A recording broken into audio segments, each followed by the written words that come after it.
This episode is brought to you by the Command Presence Leadership Institute. Find out more by visiting commandpresence.net. Welcome to the Faces of Leadership with Michael Warren. Be the leader you wish that you had. Hello, everybody, and welcome to the Faces of Leadership podcast. On this podcast, we believe that leadership is about two things. It's about people and it's about actions. And we probably should add a third at some point because in many cases, leadership is about service. Service to others over service to ourselves. We bring on people from across society who are stepping up to do what they can, where they are with what they have. And the question we should always be asking ourselves is what can we learn from them that will help us to be the leader that we wish we had? So welcome to the episode today, folks. I'm really excited about this one. I say that every week, but I'm really am excited about this one. Our guest today has an incredible story and has so much experience in the leadership field. I can't wait to hear what we can learn from him. So let me go ahead and give you a quick bio, as quick as I can possibly do, about him, and then we'll bring him on. But our guest today is a battle-tested, proven senior leader with more than 30 years of professional experience. In fact, folks, our guest today is a graduate of the United States Naval Academy. And it's interesting because on the date we're recording this episode, it is actually the 32nd anniversary of him entering into the Naval Academy. And when I hear those kind of numbers, folks, number one, it makes me feel old. But number two, it makes me realize how long our guest today has actually been serving his country and serving the community in which he lives.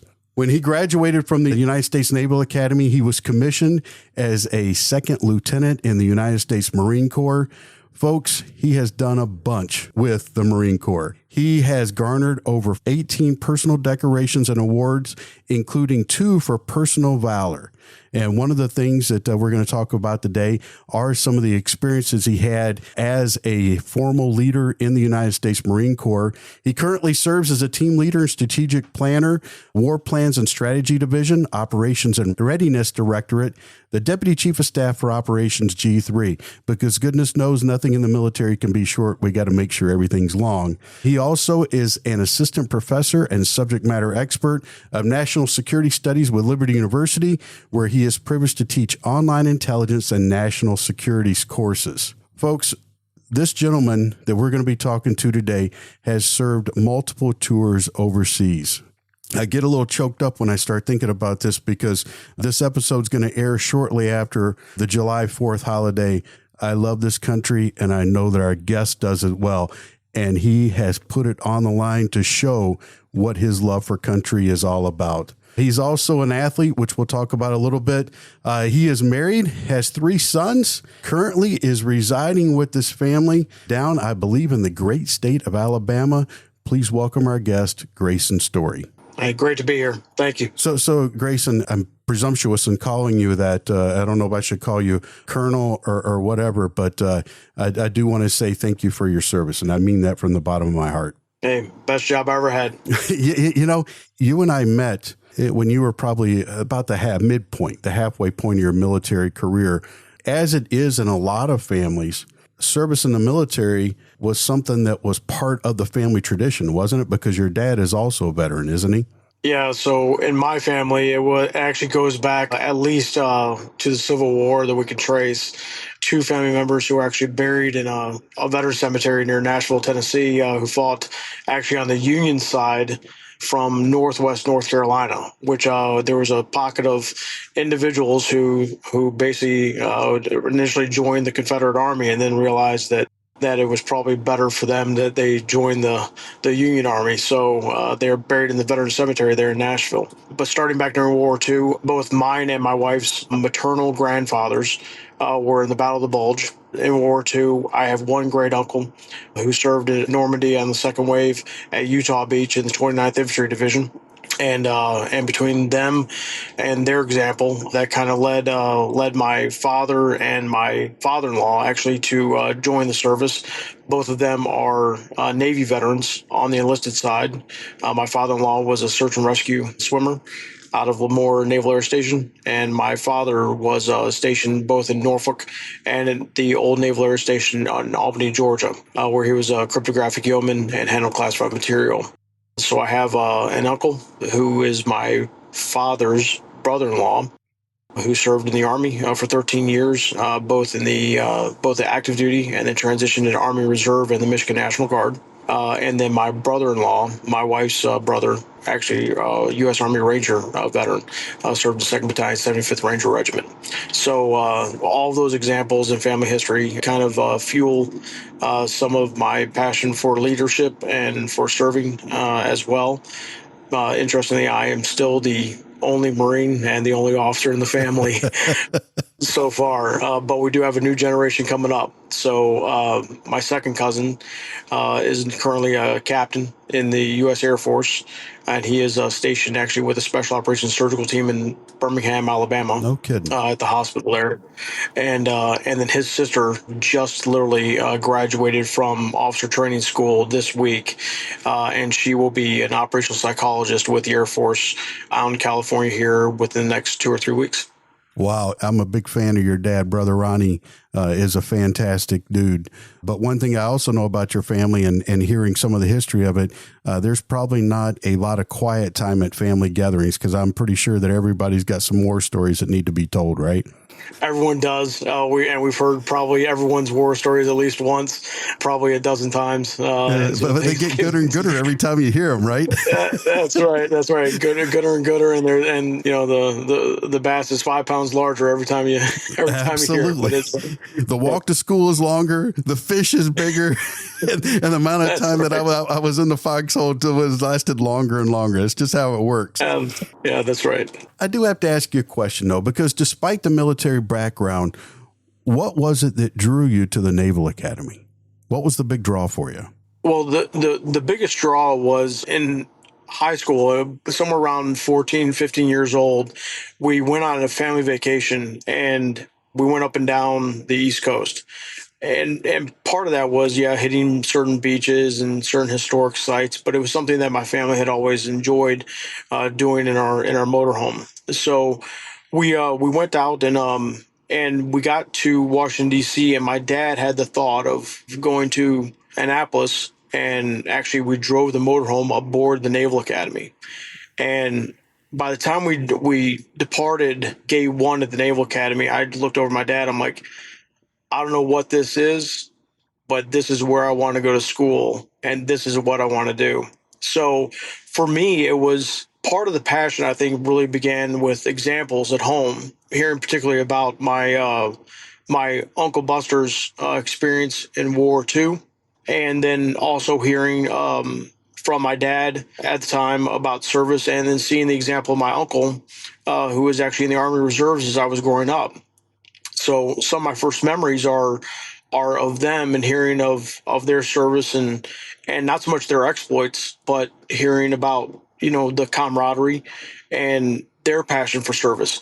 So once I was introduced to that, it literally took about a 20-minute ride around the Naval Academy. I was hooked. So in high school, my dad knew and had really told me that, hey, listen, all it takes to get here is all you got. So literally, there was nothing that he could do, and realized quickly that there was nothing that he could do to get me into Annapolis. It was on me, doing well in school, doing well on standardized tests like the ACT and the SAT. It was doing well in sports, making sure that I was active in the community, and that I really had displayed and demonstrated a passion for service above self at a young age. And so by the time that my 16th birthday rolled around, we were all in, if you will. But there was also some plan Bs. My first plan B, to be completely honest, was to go to West Point, which is... That's a heck of a plan B, just saying. Not a bad plan B, but even plan B might not work out, right? So we also did a plan C, which was University of Michigan. And then we also had some other backups that were almost like fantastical in nature, in and of themselves. Had applied and sent a letter off to both Princeton and Yale to try to see if there was any interest there. I was 16 at the beginning of my senior year of high school, and then graduated when I was 17. So I was a little bit young for my class, but still had done well at John Glenn High School in Westland, Michigan.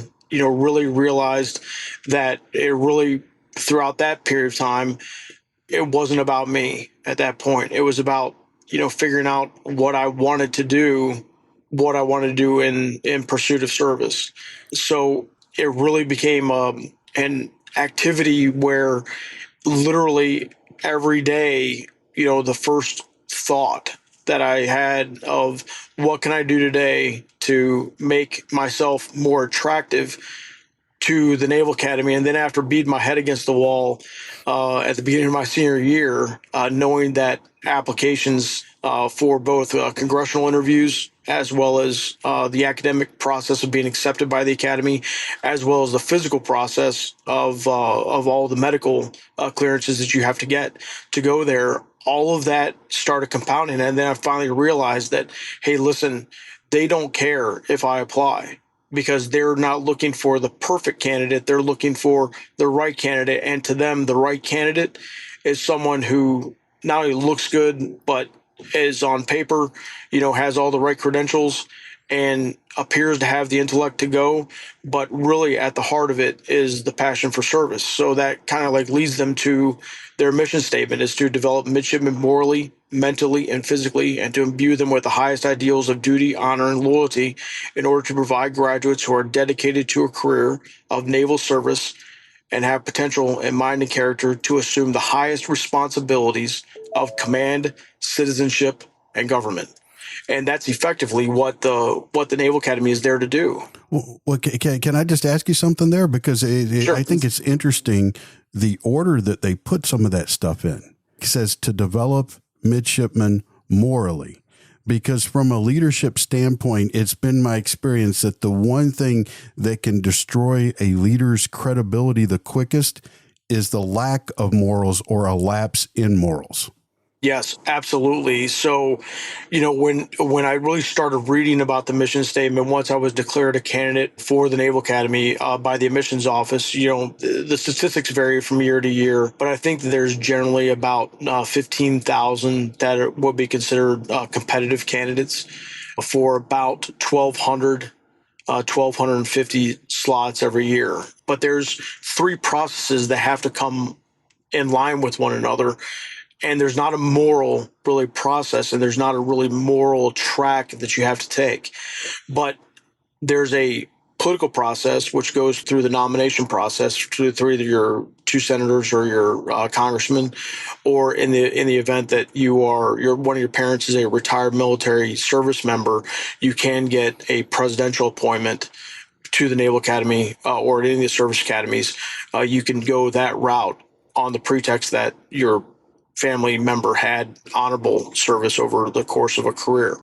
And those are mainly for the high density candidates that come from military bases, military families, where there's only going to be a few slots for that particular congressional district, and they'll be highly competitive. But we still want these people whose family has demonstrated a passion for service, not just the individual. But then there's the physical process to make sure that you are not only medically qualified, but physically fit enough to undertake the rigors of an academy type program. It's we always say it's not college. It's an academy. Mm-hmm. So yes, there are academics, throughout the day. There's military duties that you have to perform that you are compensated actually for going to school, and that compensation, pays for your books, your uniforms, everything else that you need.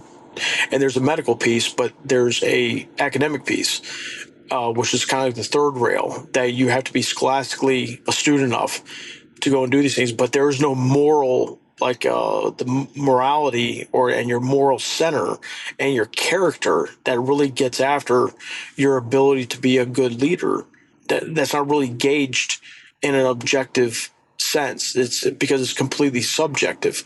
So some of the things that went on to the application was, involvement in church activities. And it's not to say that a specific church is the one that is chosen, but involvement in church activities, involvement in community activities, realizing that it's not about you, that for the rest of your career, whatever that is, command in the service, citizenship, and being an industry leader, or government, being a policymaker, whatever you choose to do in life, and you have to get involved.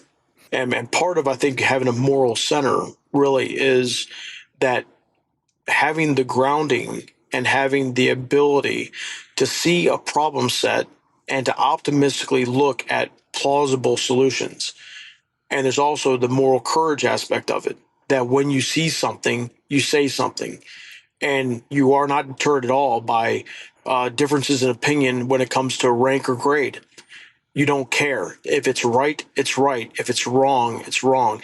And there is a black and white aspect of it. Not only that, but certainly there are shades of gray. And that's where the academy teaches you how to hone your judgment and to look at things a certain way, how to lead, if you will, in a certain way, using the character that you already bring to the table. Would you agree with me that one of the aspects of morals is a recognition that there are causes or beings or missions or purposes that are higher than you as an individual? And when you find people that are willing to serve in the community or serving in their church, or one of the other things I think is a big deal is the emphasis on athletics, part of being part of a team. It's that recognition that there are things larger than I, because it's very difficult to lead others if you don't recognize that there's a mission higher on, because sometimes as a military leader, you are called upon to send people into places where their very life may be at risk. Yeah. So, it's kind of interesting with two generations back, with the background in the Army, in particular. I've always been drawn more to the Marine Corps and the Army side of land warfare or land force type combat than I was really drawn to the Navy. Don't get me wrong. I love being on the ocean. I love being on ships. I've spent 5 days beneath the waves of the Atlantic on a submarine. I've jumped out of planes. I've been in tactical fighter aircraft as a midshipman, was exposed to all of that, everything you could possibly do. But when it came down to it, I really felt led, literally spiritually, to go and serve in the Marine Corps. And kind of like what I like is like, all it takes is all you got, kind of thing. And that's kind of like a mantra that I've just recently learned that encapsulates exactly what I am trying to push or lead my sons to pursue, whatever their passion is. But find a passion that literally all it takes is all you got. And if they can find something that they're willing to jump in with both feet, heart and soul and mind into, then pursue that, because anything short of that is just letting the gifts that you've been given go by the wayside.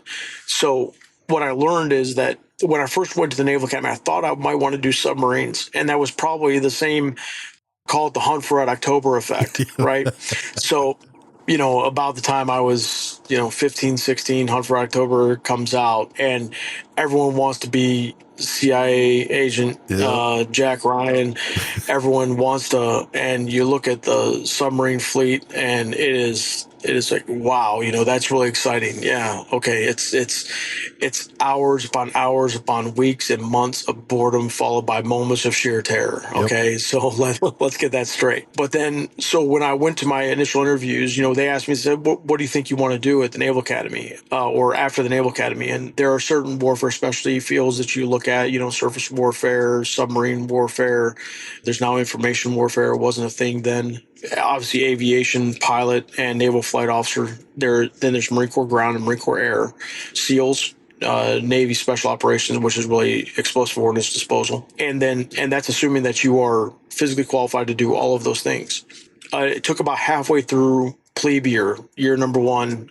So about 31 years, 6 months ago, I saw a Marine officer, the senior Marine at the Naval Academy, was walking across down Stribling Walk from where he is the director of humanities and social sciences, and that building where that's located, Mahan Hall, and Stribling Walk connects Mahan Hall with Bancroft Hall. Bancroft Hall is the world's largest dormitory. All 5,000 give or take midshipmen are housed in that one building. 8 different wings. I think 5.2 miles of corridor. Wow. I mean, it's just a massive structure. But he was walking down Stribling Walk, and he stopped and spoke to a group of midshipmen ahead of me. And I passed by him, rendered the salute. He stopped the conversation, saluted back, and then continued on his conversation as just a quick, hey, how you doing, mentoring? Not really a clear mentoring session. And as I was walking past him, I was walking with my roommate. We were heading probably over to either Rickover Hall or somewhere beneath Nimitz Library to our non-engineering classes. And I looked over at Mike. I said, I don't know what he is, but that's what I want to be. Just a simple thing. And it wasn't so much the uniform, though the uniforms are great. I can tell you that from experience, they're really, really expensive. But so you pay a price for the uniform, but it was the attitude that a senior leader colonel, a full colonel, would take his time to stop a group of midshipmen. And I don't know if they had a connection, some kind of professional connection outside of him being the senior Marine at the Naval Academy, or whether it was maybe a sports connection or whatnot. But he took the time. He didn't just pass by and just say, hey, how you doing? Or when they render their salute, just salute and go off to wherever he's going. But he took the time to really have what appeared to be a conversation with them, and took the time, what I would call a mentoring session. He was a fantastic example. But as I started looking at towards the end of plebe year, it was very clear that I was not geared to be an engineering type major, because I thought that I was good academically as far as when I arrived at the Naval Academy. But when you are thrown into an environment like that, I quickly found my lightest semester was 19 credit hours. My heaviest semester was 23 credit hours. I was getting schwacked left and right by academics. And I knew that the ones that were the most taxing on my time was just thinking through like the problem sets for like physics and thermodynamics and chemistry and post calculus 3 mathematics. I mean, it was just really, really taxing on me. And on top of that, playing football. And so football became my outlet. And I actually, at the end of plebe year, I'd done decent first semester academically. But second semester was really the beginning of what was a real slump for me that I really didn't get a handle on until about the first semester of my junior year. But football became my outlet. And my team was the varsity lightweight football team, and I was an offensive lineman. So sprint football is now what it's called, but there are still 5 universities, I believe now, that have sprint football teams. So the idea of sprint football, at the time it was called 150-pound football or lightweight football. The idea is that 48 hours before the game, before game time, every member of the team has to weigh in at the time at 157 pounds or below. And they kept it at 150 pounds. Then they kind of crept up 151, 152, 153. And by the time that my plebe year rolled around, it was 157. My junior year, or my sophomore year and junior year, it went up to 158 pounds, which was awesome for anyone who's ever been in a weight. Yeah, when you got to weigh in, buddy, every pound matters. That's right. And then my senior year went up to 159, and we thought, hey man, this is awesome. There can be some big people out there on the field now. Yeah, right. We're monsters. So 5 teams play, or are actually part of the league. There might be 6 teams now, but it's sprint football. And what they realize is that the weight cutting aspects of it were actually, it was like a shared hardship, if you will, particularly for guys who, my first day of plebe summer, which is effectively basic training or boot camp for incoming midshipmen, the first day of plebe summer, I was 161.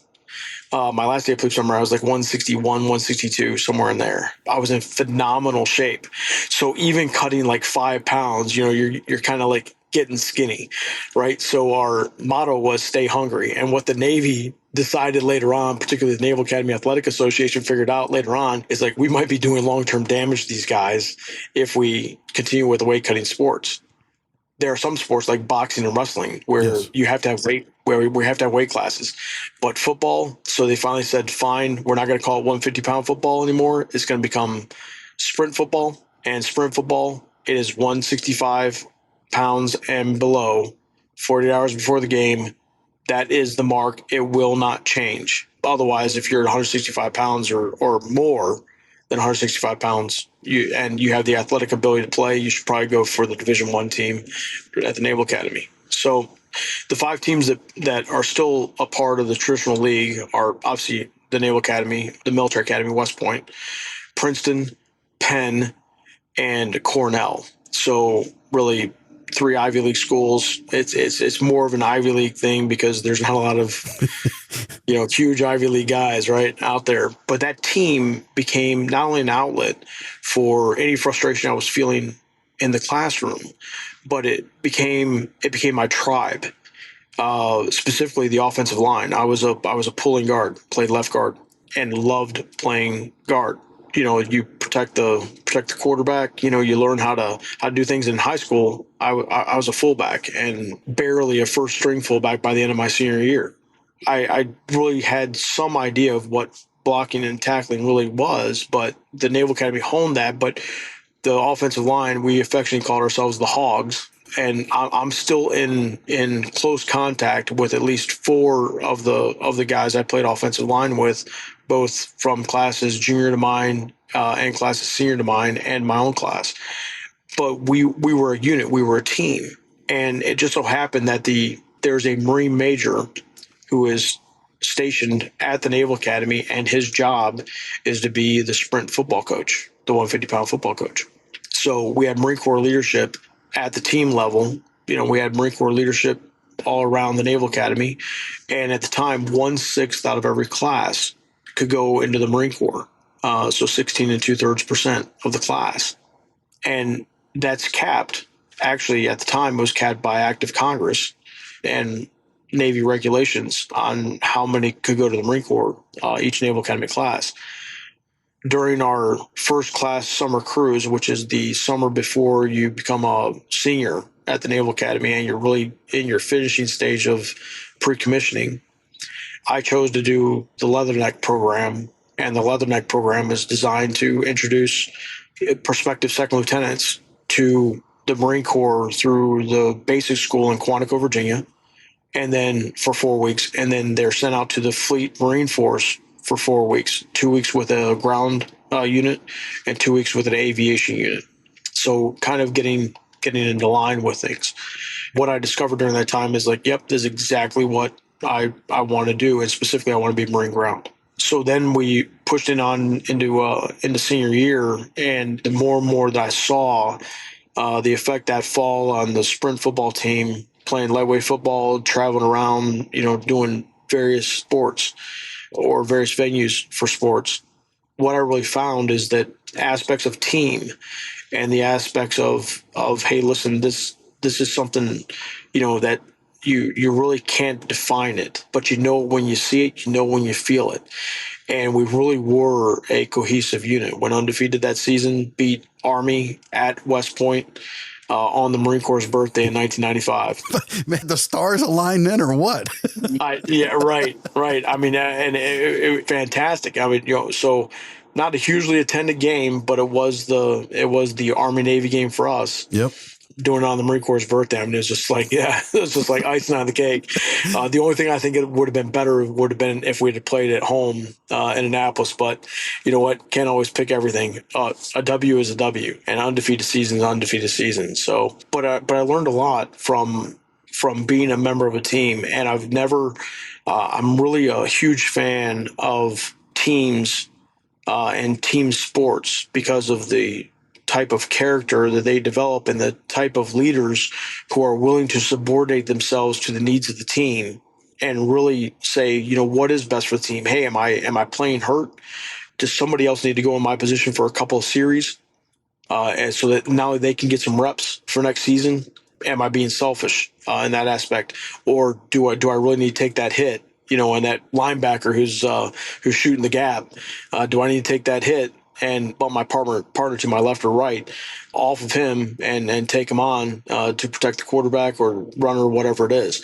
So and you really learn to work as a cohesive unit. And I think that teamwork in our society, we've become a society of individuals. And individuality and individualism, there's a time for that. And there's an American tradition of being that rugged individualism, being able to go out there and do it. But at some point in time, you kind of got to flip the switch and say, hey, we're all in this together, right? So we'll either win or lose. We will succeed or fail as a team. Bo Schembechler's speech, I think it was 1985, talking about the team speech, the team. I absolutely love that entire thread of thought that he takes those players down, that after this, you'll play for a contract, you'll play for this, you'll play for that, but you'll never be a member of another team. And that's how I felt as I went in pre-commissioning at the academy and going into the Marine Corps. I traded in or didn't really trade in, but just left behind a team that had good leaders that were coming up behind us, class of 97 and 98 at the academy. But I was getting ready to go to a team where literally like it wasn't a W or an L in the win or loss column. It was going to be lives are on the line. This is real serious business. You are dealing in ground combat, not even knowing that 5 years after, or less than 5 years after that, we would hit 9/11, and that would propel us into several campaigns in the War on Terror. And you participated in several of those campaigns. So I want to fast forward just a little bit in your career, if I could, because I remember seeing your dad, and he goes, I saw Grayson on the news. I said, what? He goes, oh yeah, dude, I saw him on the news because, and my memory's not what it used to be because, old. If I remember correctly, Oliver North was involved in an incident in the opening in the days in Iraq, and you played a part in what happened to him. Would you mind telling us about that? Sure. So that wasn't the first time that Colonel North and I had met. We actually met when I was 16. I think I was 16. Yeah, I was 16 years old that spring or summer before my senior year of high school.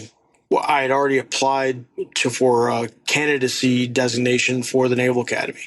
And Oliver North, obviously, is a Naval Academy grad, class of 1968. And Oliver North was in a helicopter. He was a Fox News field reporter and was traveling intermixed in our assault battalions going up to Baghdad. So we crossed line of departure 1819 March, and then headed up towards Baghdad. Preparatory fires went, and literally the first about 50 some odd hours, most of us were awake during that time. And by the time that we consolidated on our first objective, we were just exhausted, physically exhausted. Hadn't hit a lot of contact up to that point, and had secured our initial objectives, which were gas and oil separation plants, southeast Iraq. We then began moving, and it just so happens that my battalion was a light armor reconnaissance battalion out of Camp Helena, and we were assigned to Colonel Joseph Dunford's Regimental Combat Team 5. Colonel Dunford just retired a few years ago as Chairman Joint Chiefs of Staff, General Dunford. So he was our regimental commander. You want to talk about a leader? That right there is an absolute leader. But General James Mattis, former Secretary of Defense, was our division commander. The warrior monk. The warrior monk. That's right. Call sign Chaos. Colonel has another outstanding idea, or no, I think it's Colonel has another outstanding suggestion or something like that. But that's Chaos. Chaos asked Dunford or directed Dunford, get on the road, let's go. And Baghdad's our aim point. So we kept on fighting up, and we fought all the way to the east of Baghdad. There's a river that separates the outskirts of Baghdad, basically not even really the suburbs, just the desert from the eastern part of Baghdad. It's called the Diyala River. And we crossed the Diyala River. We'd already crossed the Euphrates and the Tigris rivers. And then we went in the heart of Baghdad, or we're getting ready poised to the heart of Baghdad. And the night before, the assault battalions were Dunford's 3 mechanized battalions were to assault into Baghdad, supported by 2 different battalions. One battalion was 2nd Tank Battalion from Camp Lejeune, and the other was 1st Light Armor Reconnaissance Battalion, my unit. So we heard over the radio, my job during the march up was as a fire support coordinator. And we had heard over the radio that there was we can hear air traffic and we can hear ground traffic because we have to be able to clear fires. And you don't want to, it's the big sky, little bullet theory that, you don't, unless there are no aircraft in the area, you don't fire, because the last thing you want to do is shoot down one of your own aircraft. So we had heard that there was going to be a hard landing or a crash from a U.S. call sign helicopter that the Marine Corps still uses to this day. There's been refurbished a few hundred times. We didn't know who was aboard it, but we knew that they were taking ground fire, and they were going to have to do a hard landing or a control crash west of the Diyala River, just west of our position. Well, west of the Diyala River was a free fire area. Anything that we saw that was moving in that area, we could shoot as long as we had positive identification. What happened was we heard it. I was watch officer, called in, spoke with the operations officer for the battalion. We directed that a platoon to go across, do an insertion into bad guy territory and secure the aircraft, deny the aircraft if we had to. If we didn't have to deny the aircraft, drag the aircraft back across friendly lines and then get them. It just so happened that Oliver North was in the aircraft doing some, I guess, reporting from the airborne platform, and he was part of that. So that was at night. Morning went through. We were still planning the operation. They postponed. They wanted to put some logistics in place to support the main assault into Baghdad. And so we had to, 1, put the logistics in place, and 2, get all of our fire support assets, mainly artillery howitzers, in place for that. And they put most of the 11th Marine Regiment online and were poised to do some preparatory fires and some distance fires into Baghdad before the main ground assault went in. The main ground assault was going to go in pre-dawn hours the day after. The evening prior, though, my battalion commander had asked me to go sell a plan for us to do an armored reconnaissance to the northeast of Baghdad on the east side of the Diyala River. On my way down to go talk to the regimental operations officer and the regimental commander, Colonel Dunford, I noticed that there's a crew sitting on the back ramp of a CH-46 helicopter, and didn't think anything of it. And then continued down, spoke with the operations officer and the regimental commander, who just basically had told me to wait because we weren't in a position to send our screening force that far north away from friendly lines, because he was concerned that we would get decisively engaged. On my way back from speaking with the regimental commander and operations officer, I noticed that the Fox News vehicle was there, the cameraman was there, and I'd met Oliver North before. I didn't even know that Oliver North was on the aircraft that we had helped secure the evening before, and we actually didn't have to deny the aircraft. We were actually able to get the aircraft back across into friendly lines without destroying it. I stopped and I was just going to say hi, and he said, "Oh, Colonel North's over there on the talking to Marines, literally on the ramp of a CH-46 helicopter. He's talking to a guy that I played lightweight football with at Naval Academy, a fellow captain, and Jazz, and his call sign's Jazz, and Colonel North are sitting there talking with some Marines." And I just said, "Hey, sir," I said, "Hey, really appreciate, you encouraging me a few years back, somewhere around, probably 12 years ago or 13 years ago, I made it." And then during my time in Annapolis, he had written me a handwritten note just a quick note saying, hey, listen, understand that academics are getting to you. Basically, don't give up. Semper Fidelis, Ollie. And he'd shot me a note. He had no idea how much encouragement that meant to me.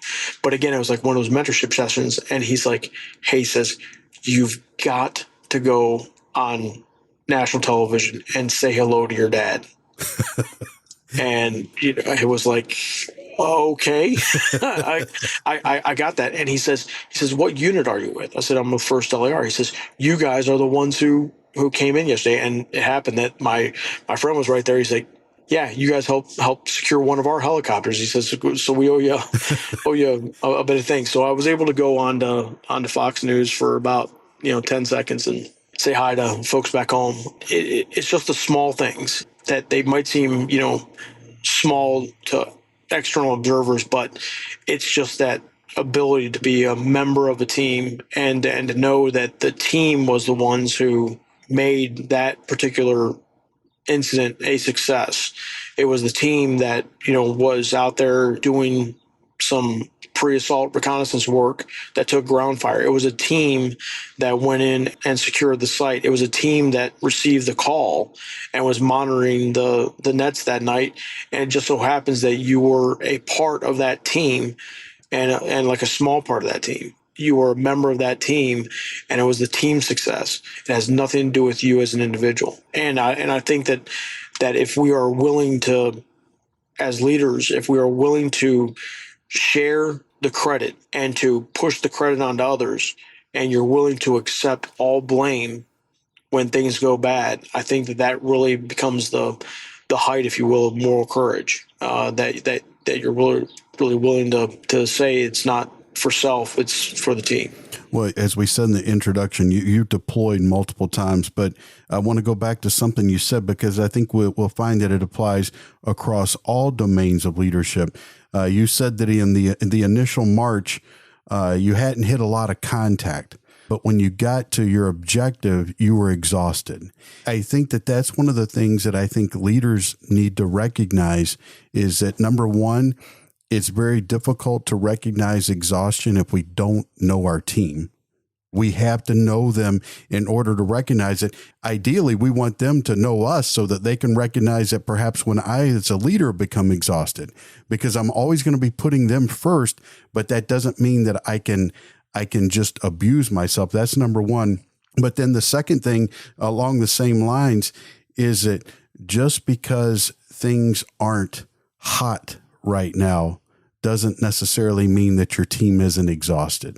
Those things, I think, are two of the most important things that especially a young leader needs to grasp, is that you have to know your people. They need to know you. And I'm not talking about in inappropriate ways. I'm talking about in professional, because they have been entrusted to your care as a leader type of way. That I think if young leaders understood that we would be much better off as a society as a whole. Absolutely. In fact, there's a clip, I believe it was from the late 1960s. It might have been the mid 60s, but it was a clip of John Wayne talking about Lieutenant General Chesty Puller. So Lewis B. Puller, Chesty Puller, 3-star Marine, 5 Navy Crosses.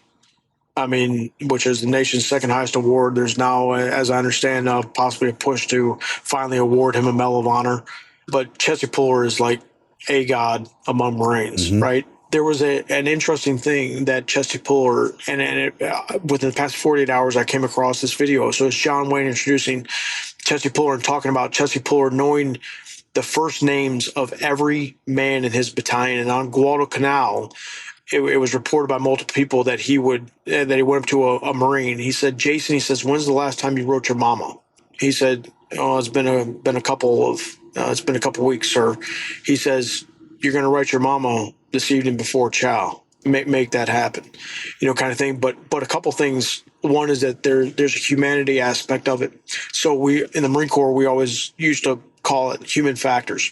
But there's only so much resilience you can build in to your system due to psychological stress, physical stress, the convergence of all the stressors that you can possibly have. And then there is resilience, and then there's knowing what your limits are. And part of resilience is knowing what your limits are.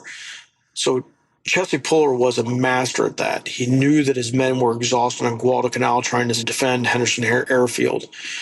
Same engagements that like Gunnery Sergeant John Basilone or then Sergeant John Basilone won the Medal of Honor for, or received the Medal of Honor for his actions in Henderson Field, in the defense of Henderson Field. If you look at the leaders like Chesley Puller, what made them great leaders was that they understood that there were human factors. There were psychological dynamics that, hey, if I get this Marine or this sailor to write his mom and direct him, hey, go do that, and I bring it down to a human level. I call him by his first name because that's what he's going to sign off his letter. It's not going to be PFC Smith or, Private Jones. It's going to be Jason, right? So, but he knew his men to the point where he knew, that one thing that could lift your spirits. And Napoleon had a famous quote of saying, the moral is to the physical as 3 is to 1. That he really thought that if a unit were cohesive enough, that if the leaders were the type of leader that they needed to be, that the moral aspects of leadership and the moral courage shown by their leaders and the character of their team and the resilience of their team would be a force multiplier 3 times greater than any physical advantage that you may have over your enemy. Invariably, you could take on a force 3 times larger than yours and best them in the conflict. But when you look at leaders like Chesley Puller and even like General Mattis still has a near Chesley Puller level reverence with Marines that he involves himself with. I've briefed General Mattis a couple times face to face, standing 3 feet apart on operations in there, and he would always ask, one of his first questions is, hey, Skipper, how's your family doing? How are your Marines doing? That was normally his first question. And then he would ask, how are you doing? And if the officer started like complaining or whatever, he might very well fire you. But it was a subliminal message too about, hey, listen, if I'm a division commander and I'm asking you how your Marines are doing, you need to be looking out for your Marines because that's really who I ultimately care about. He had that type of reputation when he was in uniform and then later as Secretary of Defense, and is still revered to this day. But he told the officers in a session before we went off to Operation Iraqi Freedom 2 from late winter, early spring of 2004 all the way till that fall, we didn't know that we were going to go back to Iraq. If you would have asked us in November of 2003 if we were going to go back to Iraq, having gotten back to the stateside in the summertime, having completed our mission, I would have told you that 2004 I'll be spending on ship and sailing in the Western Pacific Rim and doing those kind of things. But when we were brought back and told we were going to go back and that the rules of engagement had kind of changed, it was a stabilization and support operation at that point. It wasn't a major combat operation. Major combat operations had ceased, apparently. This was 2004. But General Mattis directed the officers, he says, I want each of you to get 4 hours of sleep every 24 hours. And then most of us looked at each other like, yeah, you're kidding, right, sir? Like, okay, so is that like I don't know, 16 different periods of 15-minute naps? How many is that? So we had some lieutenants, obviously, Marines, using their fingers and thumbs trying to count on their fingers. Like, well, how many 20-minute naps can I get in that'll add up to 4 hours? But Mattis told us, he says, hey, listen, he says, I want you to get sleep and I want your Marines to get some sleep, because sleep maintenance became a thing because he saw the exhaustion that we had during the march up. And he knew that probably about 50% of the officers in 1st Marine Division were, returning lettermen, right? So as part of the team. And he really looked at the aspects of the non-commissioned officers, which are the absolute backbone of the United States military. No other military in the world has non-commissioned officers like the U.S. military. And the Marine Corps does a fantastic job of honing those young leaders, those corporals and sergeants, in particular, that provide the sinew, if you will, that connect the tissue of the junior enlisted with the senior enlisted and the officers. Those non-commissioned officers, would see hey, listen, the cabin's going down for 4 hours, and we would learn how to rotate, and we would learn how to manage. So you were able to learn how to manage the levels of stress. So that doesn't mean that your Marines are working when you're sleeping. No, that means that when you're not sleeping, you're doing everything that they're doing, and then some. It's a part of shared hardship. But you got to make sure they're taken care of. They're not pets. They're humans, right? They are men that need sleep, they need food, they need water, and they need an outlet. They need the X factor, whatever it is. And I think that if a leader really knows himself, the other part that Mattis gave instructions to was for 15 minutes, preferably twice a day, do some kind of like in-place PT, push-ups, sit-ups, pull-ups, something, and let your Marines see you do it. So that right there is a way that you can keep your physical activity up, because a lot of guys, unless you are constantly on your feet and patrolling, if you're like in a mounted unit, some guys were like gaining weight. Their sleep schedules were off. They were eating, quick snacks. They were never like sitting down or in a safe place where they could feel like they could eat a full meal. And so you had to know those human factors, if you will. But knowing your human factors, knowing your limits, knowing what you can and can't do is absolutely tantamount in being a leader, paramount. If you don't know your limitations, then chances are you're going to miss when your people have reached their limitations. Because listen, if I know that I'm starting to get slap happy and I'm sleep deprived and I'm starting to act more like somebody who's under the influence of alcohol than the leader I should be, if I recognize that in me, then I'm going to recognize that my people are probably making decisions like they're under the influence of alcohol and they're performing like they are. I love Mattis. I think one of the best leadership books ever written is Call Sign Chaos.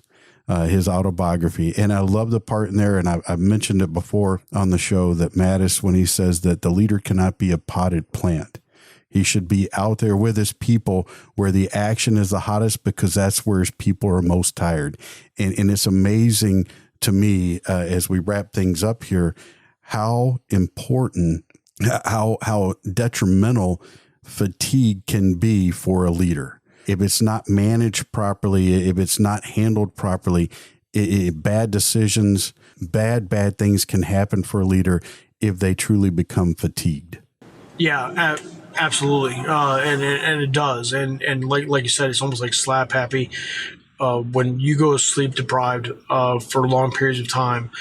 I've even recognized it, now that I understand a little bit more about mild traumatic brain injuries and long periods of sleep deprivation, things like that, being out on reverse cycles where you're patrolling at night and you're trying to sleep during the day, but you really can't sleep during the day because it's too hot outside. I mean, there is no air conditioning. You're trying to sleep beside of a vehicle when it is literally real temperature, 125 degrees. And that's not exaggerating. When you're dehydrated, literally like your blood sugar could be thrown out of balance.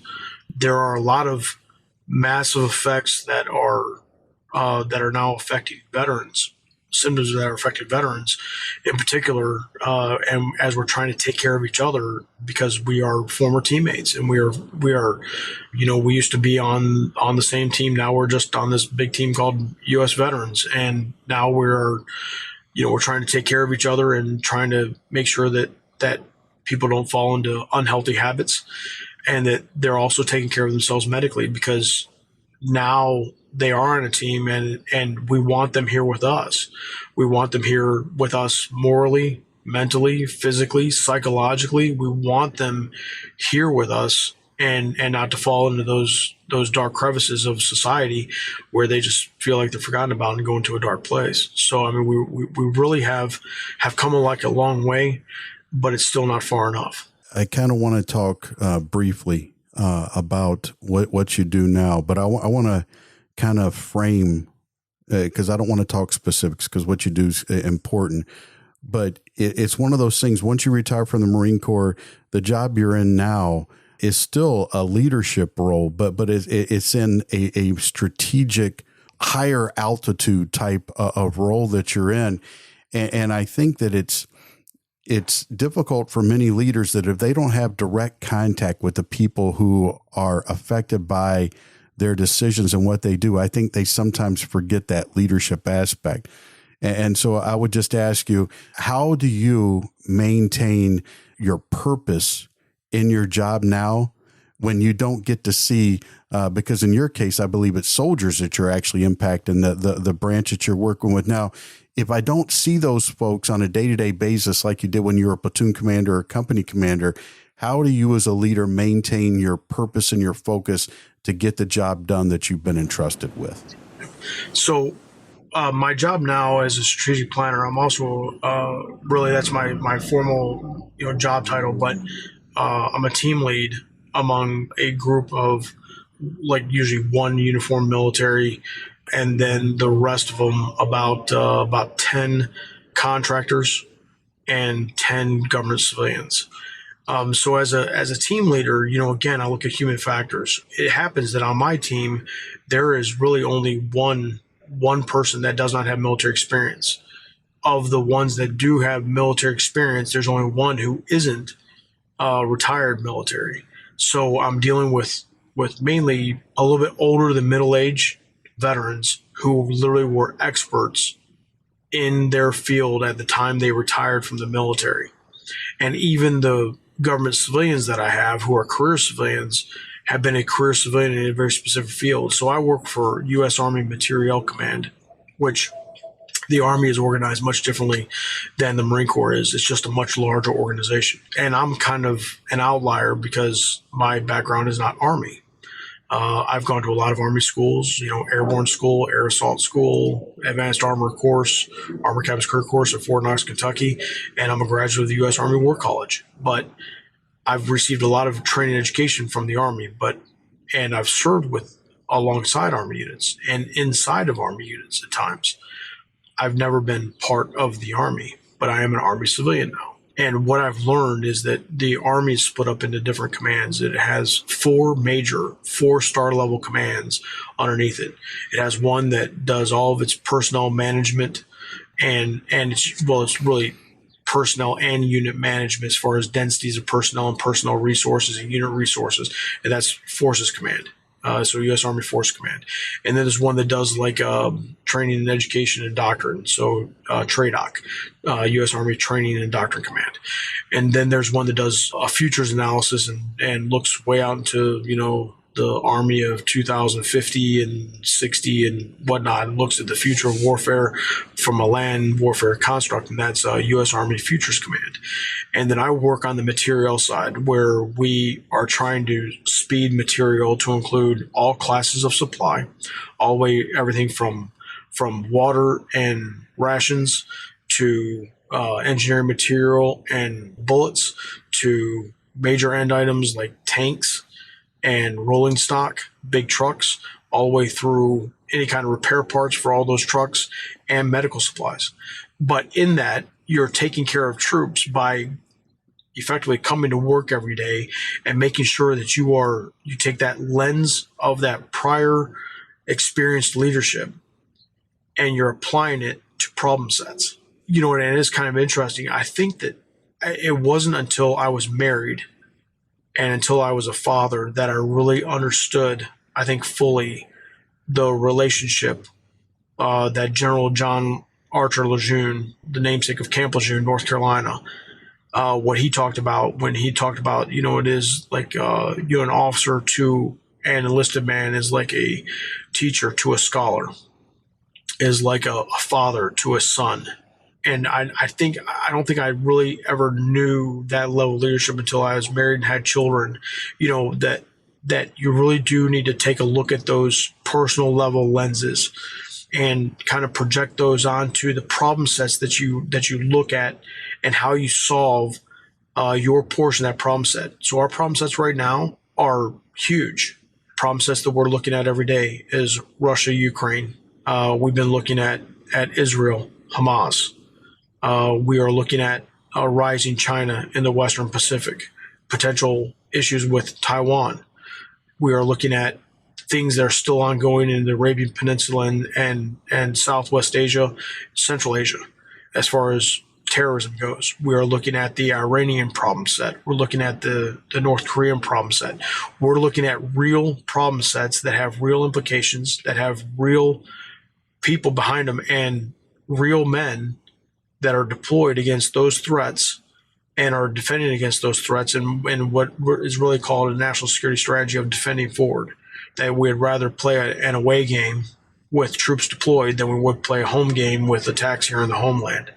And protecting the homeland is everyone's business. So when we take a look at how we look at those problem sets, and we look at down to the individual soldier level and the individual Marine level, okay, so what is he going to need, in terms of organizational equipment and combat equipment and individual equipment? What is he going to need when he gets to where he's going, or what kind of environments might he face when he gets there? And I think that having the experience of not only the leadership laboratory like the Naval Academy, having the experience of a junior leader who is not married, who doesn't have children, of being called a mid-grade or a field grade leader who has been married and deployed with children and is looking at it from a family aspect of things, and then looking at it from a senior officer point of view, and that transitional level leadership from field grade officer into strategic leader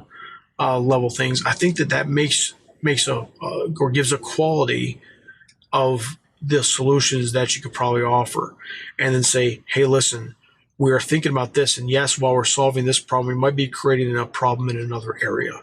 That problem may be that we are putting too much risk on the mission, or putting too much risk on the force, particularly the force. And we're saying, hey, listen, back up for a second, guys. Take a look at this problem set. I'm like, so if we do this, if we put this piece of material here, we only have that. There's a finite quantity of that piece of equipment, or there's a finite quantity of that defensive measure. And if we move it from here to here, we're not putting this unit or this group of junior service members, we're putting them at risk, and we're risking their mission not able to be accomplished because we've just made a material move. Okay, so what's a possible solution? Well, can we produce more material? Can we produce another armament? Or is there something else that we have in our inventory that could better serve both missions to where we could accomplish that? But I think that when you get down to the basics of it, you look at the human factors, you look at your experience, you look at the education, the trainings you have in the past, and then you translate that into the strategic problem sets. Leadership is actually not that hard at the end of the day. And people try to make it harder just because they limit themselves in the scope and the scale in which they think about the problems. And sometimes what I've found is that there are people who will write articles, and it is very clear that our experiences are different on the way they write or the solutions they suggest. I am not denigrating writers. I mean, if it takes a lot of courage to go and put your ideas out there and to write. And throughout my career, I have not been the writer. And I could say as an excuse that I've been too busy to do it. I think that sometimes that I have not put things in writing because of fear of criticism.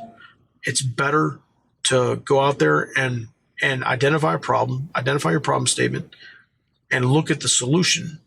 And the more lenses of experience you bring to the table, that of a father, that of a teacher, or that your experience as a scholar, and what you want to impart to other scholars, and to share that knowledge and share that potentially wisdom with other people, and to look at things from the lens of, well, this is real hard experience. I've seen this problem set before. And that's what leaders like Puller and Mattis, what they were and are so good at doing, because they were literally there. They saw the problem sets and they said, hey, I've seen this before. This is not difficult. I think the more experience you have, there is a potential of becoming so firm in how you approach something successfully before that you do it the same way every time, and that you're not willing to take on new ideas. But I think at the same time, having experienced leaders, having folks who have those different lenses that bring to the table, I think that's better. And that's how we've actually formed our team that I'm upon which I'm operating now. I can't thank you enough for your time today, but as I do each week, if I could, real quickly, I just want to share with you what my biggest takeaways were, and I want to make sure I got them correct if we could.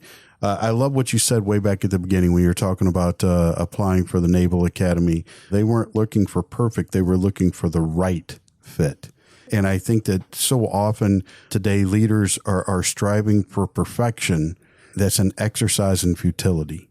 I love how you talked about the process just to get into the Naval Academy required a lot of effort and a lot of time.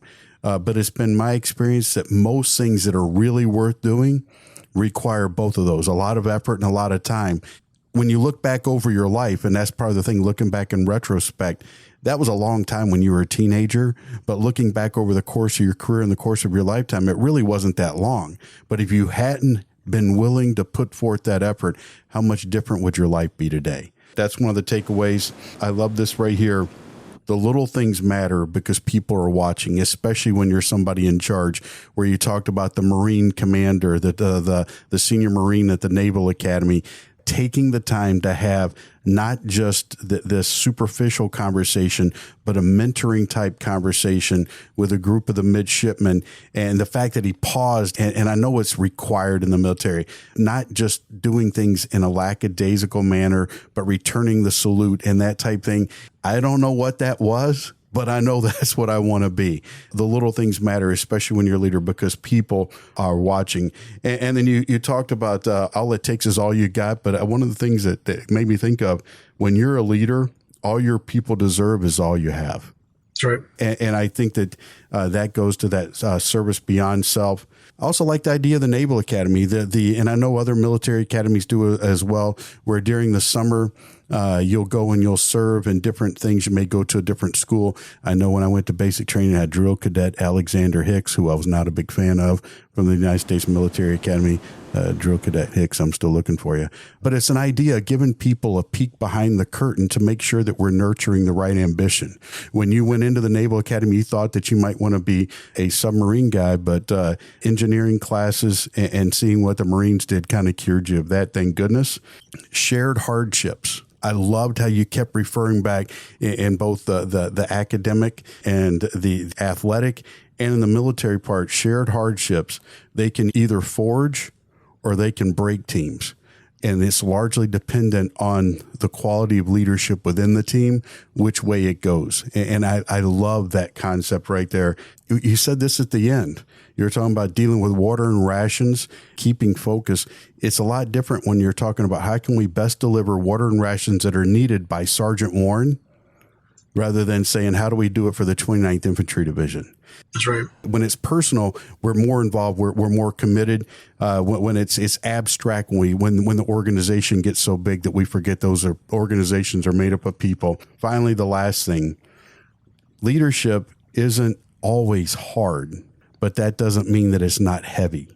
And the heaviness comes from my responsibility to the people that I've been entrusted with. And I love that concept. So did I do okay on those takeaways? Did I misspeak on any of those? No, I think that's a perfect encapsulation. No, there's some great takeaways, and I appreciate you putting them together in probably a more concise manner than I did. Hey, well, you and I have had the privilege of knowing and meeting some incredibly selfless individuals. Put your dad in that category. I certainly put you in that category.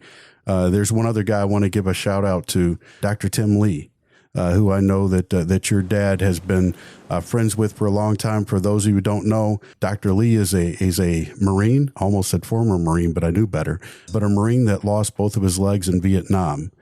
And he continues to this day to serve others through the ministry that he has as an evangelist. He also serves, I believe, on the board of directors at the university for which you teach, of which I am also a graduate, Liberty University. For all my veterans that happen to be listening out there, thank you so much for your service.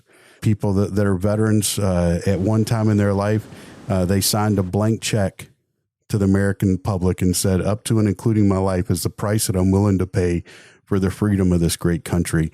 And as I said, as we just celebrated July 4th, that message is certainly important now, but certainly should be important each and every day living in this great country that we have. Grayson, Colonel, Thank you so much for your service. Thank you for what you continue to do. Hey, folks, thanks for joining in today. I thank you so much for doing it. You can find our episodes on your favorite podcast provider or over at our website at commandpresence.net/podcast. We're going to have an episode page up that'll include some more information on Grayson and other things that we talked about today. Appreciate you, your listening. And remember, be the leader that you wish you had.